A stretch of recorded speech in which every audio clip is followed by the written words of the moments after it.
In progress.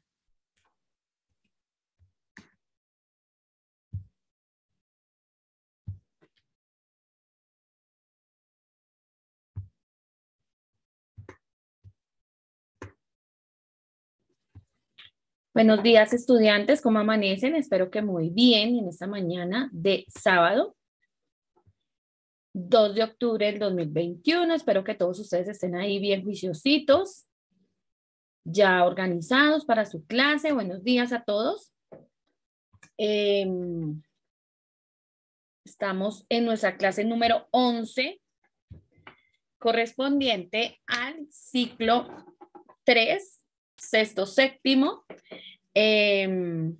Para todos un cordial saludo, espero que se encuentren bien, espero que ya ustedes van casi que finalizando sus clases del día de hoy, pero también, también están casi que pasados ya la mitad de nuestro trabajo en cuanto a estudio. Entonces les felicito, que estén animados, que estén bien juiciosos allí en sus casitas o en su trabajo donde usted ha decidido tomar esta clase. Les saludo a todos, mi nombre es Ana Milena Vilán. Estamos en un tema muy bonito desde hace 8 días, que es las raíces griegas y latinas. Dejo una imagen de las que ustedes estoy proyectándoles. Hay una imagen de la que vimos la semana pasada. Entonces, espero que ustedes la estén viendo en este momento. Tenemos a Mafalda allí. Voy a minimizar las cámaras para que no se vea ese manchón negro que casi siempre aparece. Listo, aquí ya la tenemos. Entonces, les invito a que tengan ahí listos sus cuestionarios evaluativos más conocidos como módulos. Bueno, vamos a abrir nuestro módulo. Vamos a trabajar hoy a partir de la pregunta número 112. Hace 8 días llegamos a la 111. Ya saben la dinámica. Yo siempre se la recuerdo como para que no hayan de pronto preguntas al final, así como que ya desubicados de pronto. Entonces, ¿qué hacemos? Ahorita voy a estarles explicando 3 o 4 diapositivas o de pronto una, quedarme estática en una, para que ustedes vayan resolviendo su cuestionario y se ubiquen. ¿Qué hago yo? Les hago la lectura de la pregunta antes, después de haber explicado alguna diapositiva del tema, y ustedes van a estar muy pendientes a contestar la pregunta correctamente, ¿sí? Por aquello de que hay de pronto estudiantes que se les dificulta la lectura rápida o de pronto la comprensión de lectura, entonces yo lo voy a leer y ustedes van a estar muy atentos a darle respuesta a la pregunta que yo estoy leyendo y que ya posteriormente vamos a revisar si le quedó bien o le quedó mal. ¿Listo? Entonces ya saben cuál es la... bueno, como esa dinámica de trabajo que tenemos nosotros, todas las clases de lenguaje o de español que ustedes conocen.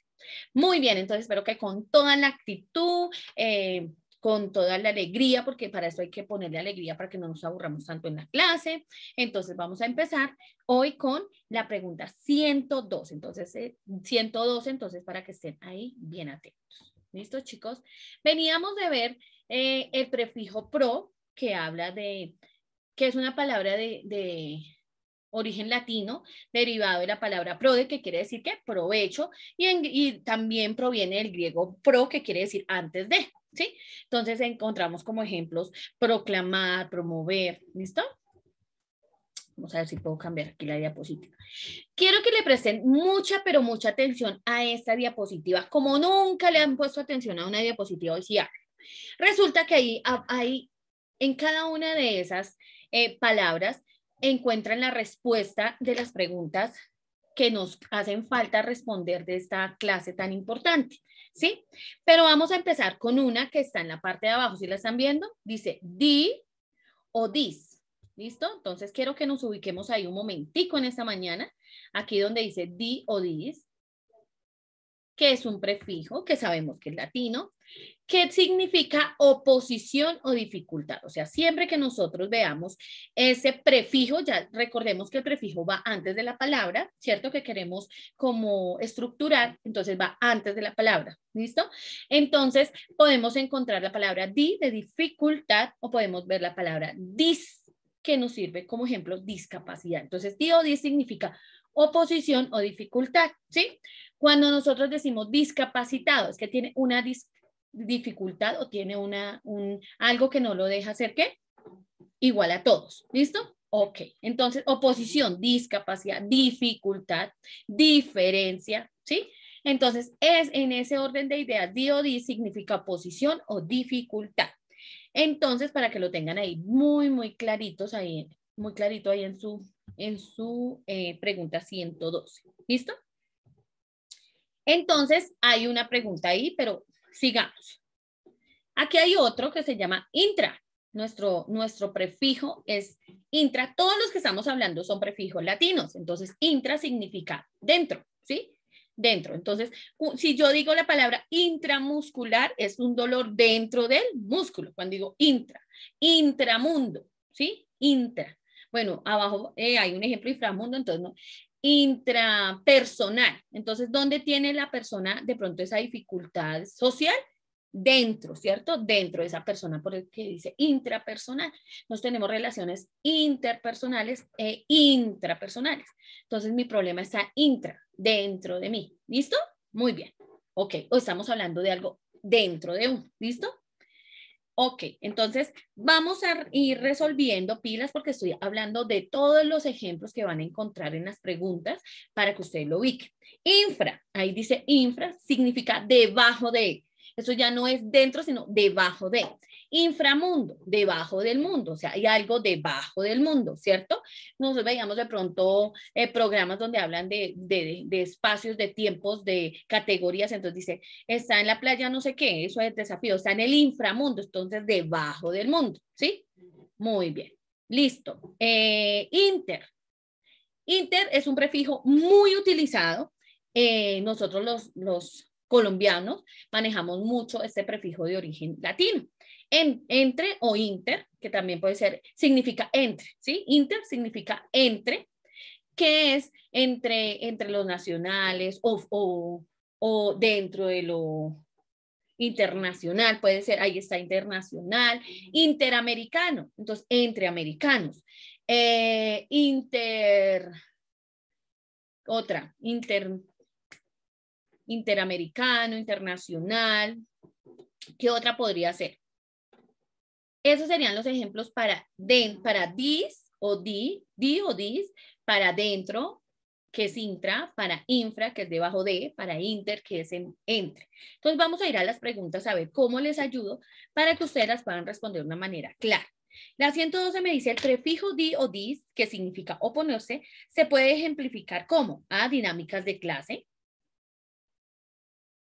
discordias entre amigos, diferencia entre las políticas, y D, B y C son correctas. Entonces van a marcar rápidamente ustedes allá juiciosos cuál creen que sería la respuesta correcta. ¿Listo?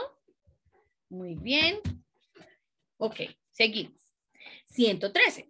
El prefijo intra, que significa dentro, ya lo vimos, se puede ejemplificar como A, intrometidos, B, intratable este joven, C, escuché sus chismes intramuros, D, ninguno de los anteriores. ¿Listo? Muy bien. 114. El prefijo infra, que significa debajo de, puede ejemplificarse como A, las luces infrarrojas, ojo, debajo de, B, la novela Inframundo, C, infracción de la policía, D, todas las anteriores. Entonces ustedes van a marcar rápidamente la que ustedes crean que es correcta.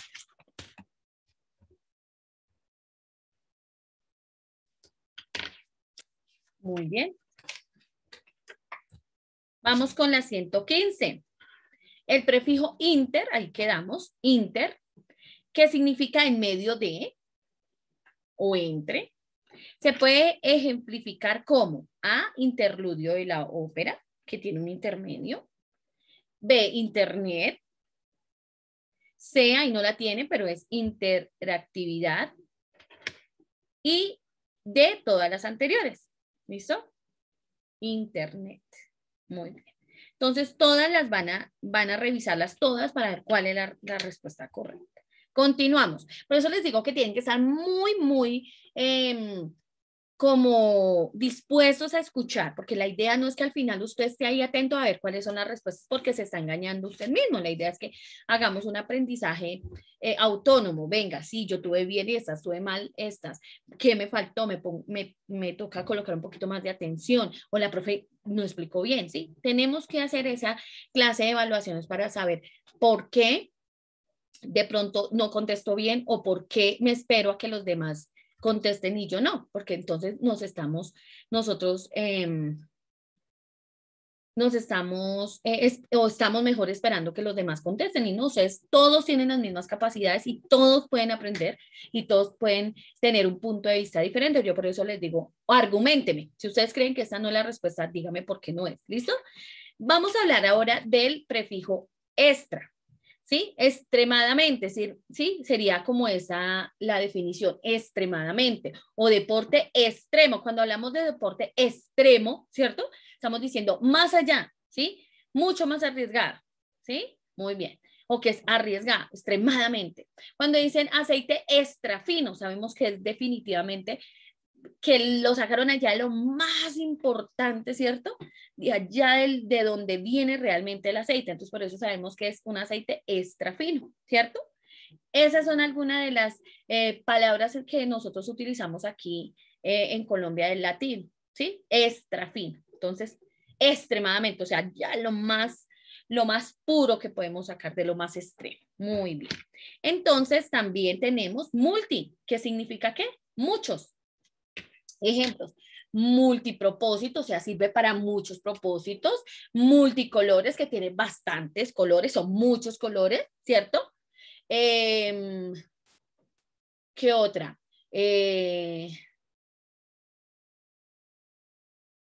Bueno, digamos que esas serían como las más básicas, como para no ondear tanto, o multinivel también, que va más allá de los niveles, multicolor, multinivel, eh, multipropósito. Entonces, siempre que veamos esos prefijos, ya sabemos que son de origen latino y que significa muchos. Listo. Tenemos otro que es pre, que ya lo conocimos, que es de la palabra. Quizás estamos con el mismo ejemplo. Prefijo, que significa después o delante, ¿cierto? Delante, anterior o algo. Eso depende de cómo ustedes lo manejen. Pero el pre que vamos a ver acá es antes de la historia, perdón, antes de la historia, que está antes de la palabra. El prefijo está antes de la palabra que necesitamos organizar o que necesitamos colocarle un significado. Entonces, en este caso, prehistoria, prenatal, que es antes del nacimiento, preámbulo antes de un acto, prenupcial antes de la noche de bodas, prepago, entonces antes, usted va a pagar antes de tener servicio, ¿listo? Muy bien, eso es algunos ejemplos del prefijo pre. Ahora vamos con el prefijo pos, sin T y con la que tiene T. Pos, pos, pot, ¿listo?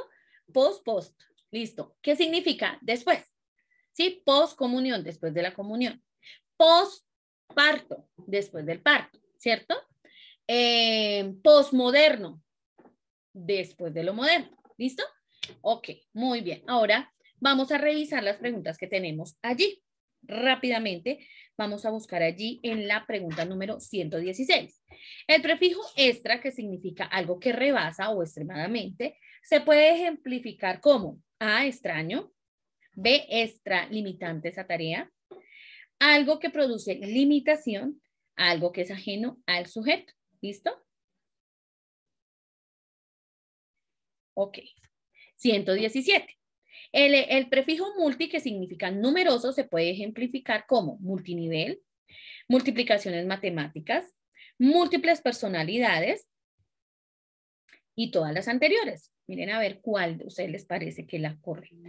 118, el prefijo pre, que significa anteceder, anterior que, se puede ejemplificar como A, premonición del futuro, B, precaución, C, productividad en una fase, D, la respuesta A y B. 119. El prefijo post, que significa después, se puede ejemplificar como algo que ya pasó, pero que se requiere redactar para recordar. B, en realidad es un memorama o un recuerdo. sé algo como una postdata que pasa luego de la carta, de ninguna de las anteriores. ¿Listo, chicos?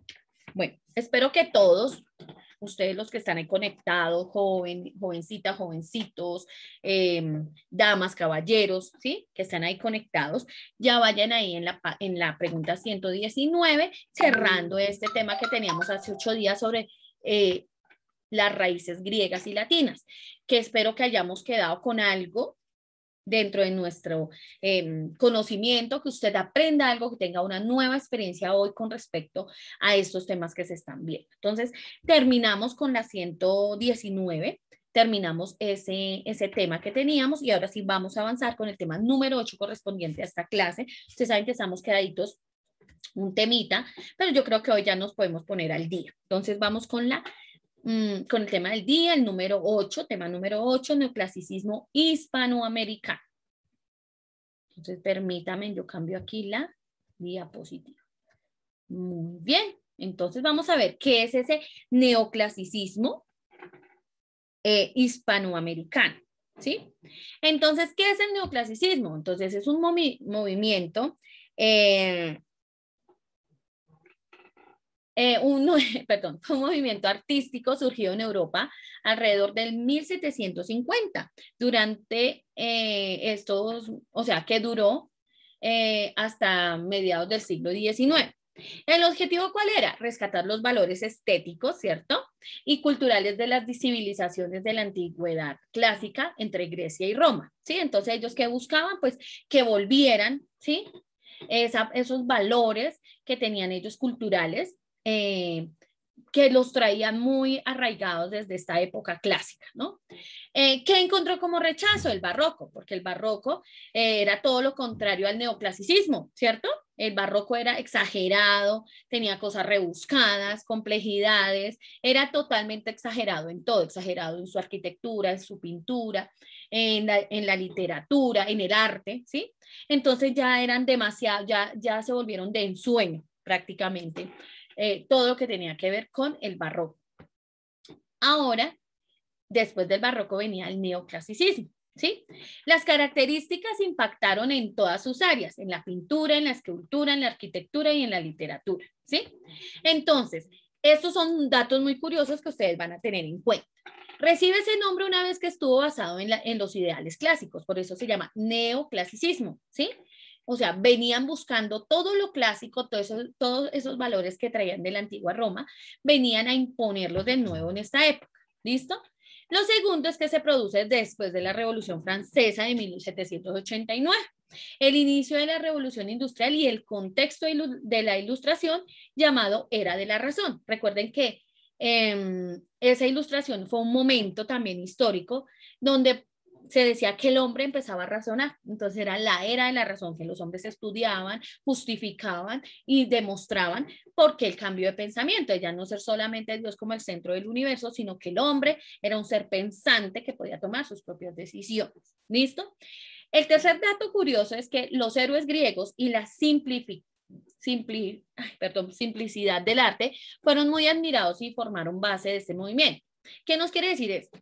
Que ya empezaron a verse todo lo que tiene que ver mitológico, ¿sí? Recuerden que Grecia atribuía mucho el origen a dioses, ¿sí? No tenían como un solo dios, sino eran varios dioses. El dios de la apariencia física, el dios del amor, la diosa del amor, todo era, ¿sí? Manejado desde esa parte, ¿sí? Desde la parte de héroes. Tenían héroes, tenían heroínas basadas o traídas de sus contextos, o no de su contexto, sino traídas de los antepasados, ¿sí? Cuarto, muchos críticos piensan que este movimiento es una cara del romanticismo por sus influencias. Bueno, ¿por qué? Porque también el romanticismo quiso rebuscar entre lo que ya venía del pasado y ponerlo a flote, no solamente en la literatura, sino también en el arte. Bueno, entonces vamos a ver qué nos dicen las preguntas 1 y 2, a ver si la podemos ir respondiendo de una vez. ¿Listo? Dice, Dice aquí, ojo porque aquí dice el neoclasicismo hispanoamericano, ¿cierto? Y entonces decimos que avanzó en dónde, en Europa, pero vamos a estar muy atentos a lo que nos dice acá. ¿Listo? 120, el neoclasicismo, estilo neoclásico, fue un movimiento A, científico y ortodoxo, B, político y reformista, C, mercantilista y utilitarista, y D, cultural, artístico y literario. Entonces ustedes van a ahí colocar su respuesta correcta. 121. ¿En qué siglo se desarrolla el movimiento neoclásico? Entonces nos dice la A en el siglo XX, B en el siglo XVII, C en el siglo V después de Cristo y D siglo XVIII. ¿Listo? Entonces ustedes al que más se aproximen lo van a apuntar. Muy bien. Seguimos. Se diferencia del barroco porque, ojo, a diferencia de este buscaba nuevamente equilibrio y armonía de los elementos. B, de hecho, no se diferencian en absoluto. C, no se diferencian sino el nombre. D, se diferencian en que el movimiento neoclásico busca lo ruidoso y extremo. Entonces, ahí van a responder. ¿Listo? Vamos a ir avanzando. Entonces, vuelvo y reitero, estaba basada el neoclásico entre la mitología y la cotidianidad, proporcionaba claridad, daba armonía, belleza, ¿sí? Buscaba como un equilibrio entre la naturaleza y la estética. Se tenía muy en cuenta los colores fríos. En cuanto a literatura, era claro, era sintético, o sea, buscaba era que la síntesis, o sea, lo más importante de lo que se iba a hablar, tuviera una perfección gramatical.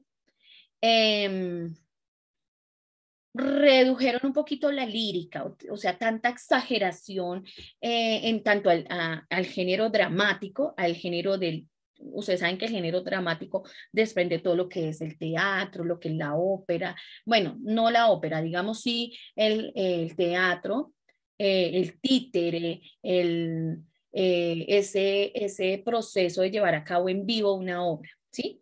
Entonces le bajaron un poquito a eso para implementar culto a la razón.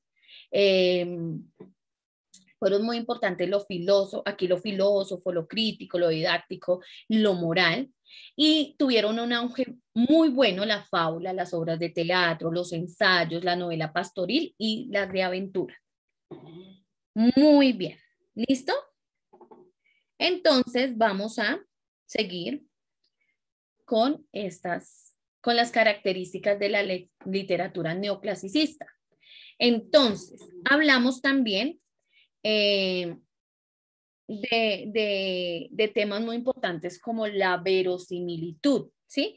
¿Qué es esa palabra verosimilitud? Son todos los sucesos que se podían o se debían hacer posibles, por lo que se omitía no solo lo insólito y anormal, sino también lo cotidiano, ¿sí? La idea de estos escritos en esta época era que sí o sí se podían hacer las cosas, ¿listo? O sea, era como una facultad que se tenía en esa época de que todo se podía hacer posible, que todo debía ser posible. Muy bien. Sigamos. ¿Qué hacían como características? Ya habíamos hablado que imitaba la naturaleza humana y solo de eso humano solo lo positivo, ¿sí? Porque ¿qué hacía la literatura? Cumplía con el rol de formación moral, ¿sí? Los libros llevaban a quien los leyera a que cambiara su forma de pensar o su forma de ver del comportamiento humano dentro de una sociedad, ¿sí? Entonces, ¿qué buscaban estas escrituras? Pues, y los escritores que ellos fueran los que cumplieran ese rol de formación moral, no la familia, sino ellos. Y esa función moral y didáctica por medio del agrado y de la conmoción provocada por el público, es decir, se hacían obras de teatro basada en lo moral, basada de pronto en principios y valores, pues lo hacían de una manera didáctica y dinámica para que las personas les gustara y entonces provocara que agrado y accedieran a seguir adelante llevando a cabo esos valores en su hogar, ¿sí? Y también tuvieron muy en cuenta la norma y el orden, que se hicieron indispensables para la creación literaria, es decir, tenían que tomar esa parte moral y ética y colocarle esa creación literaria para que las personas, las cuales escucharan o vieran o compartieran estas obras, pues ellos sintieran como ese anhelo de cambiar sus vidas de alguna manera o tener en cuenta un cambio de pronto de actitud. Listo, esto pasó en diferentes etapas. Ahora vamos a ver en la poesía en qué fue lo que más de pronto sorprendió. Dicen que la influencia española del siglo XVIII se imita también a otros autores. En esa influencia, ya estando en Hispanoamérica, aquí ya lo estamos hablando desde España, se imita también a otros autores europeos como a Rose, como a Voltaire, como a Montesquieu, como a Chateaubriand, a Madame Stahl, entre otros. Entonces, estos fueron los que como que ellos quisieron imitar en ese momento, ¿sí? Como lo más importante, esta influencia española dentro del neoclasicismo. También se dejaban guiar por la influencia de los maestros de la antigüedad latina y griega, como Virgilio, como Horacio, como Ovidio, como Lucrecio, como Anacreonte o como Homero. ¿Listo? Muy bien, ahora sí vamos a hablar un poquito del neoclasicismo español. Ustedes dirán, ¿por qué, profe, todo esto que estamos viendo? Porque venimos del neoclásico que fue a partir de Europa, pero ahora vamos a hablar de ese neoclásico español, ¿sí? Entonces vamos a prestar mucha atención. Dice que los temas que trataban eran la poesía de contenido ligero sobre el tema del amor, la poesía civil, sobre el progreso y sobre las ciencias, ¿sí? Esos eran los temas más importantes en el tiempo del neoclásico en España. Entonces, ¿cuál era? El amor, la poesía civil, que no es otra que los signos, los poemas a la nación, ¿sí? Eso que conocemos nosotros como música protesta, eso lo hacían, pero en poesía en esa época, sobre el proceso, sobre las ciencias, esos eran los temas. Datos muy importantes sobre la literatura en el neoclasicismo. Entonces vamos a ver qué nos dice. Dice, el renacimiento de la fábula, el epigrama y otras composiciones festivas y moralizantes, la preeminencia del paisaje americano como motivo descriptivo, que incluía la flora y la fauna. Entonces ya entendemos que el neoclásico nos permitió para los latinos, para nosotros, desde Hispanoamérica, ¿sí? Nos permitió que cambiara de pronto el centro que teníamos como de la mujer, el hombre, escribir sobre ellos y ya empezaron a incluir la fábula, perdón, ya empezaron a incluir la fauna, es decir, los animales y la naturaleza. Muy bien.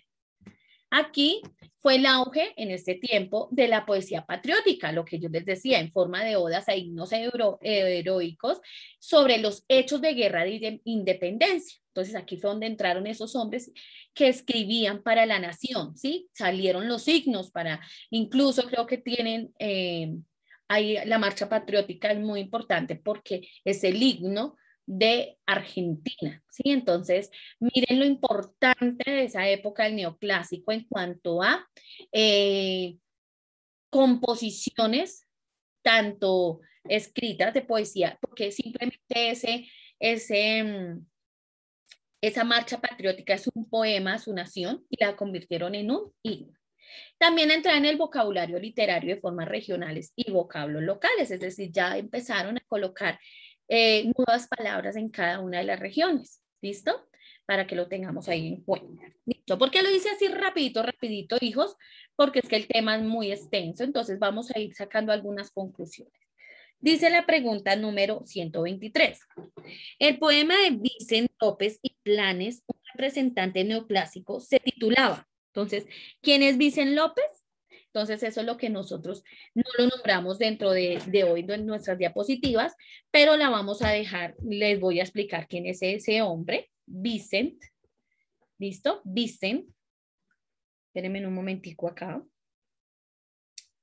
Aquí lo tenía Vicente López, que es una persona muy reconocida en Argentina, ¿sí?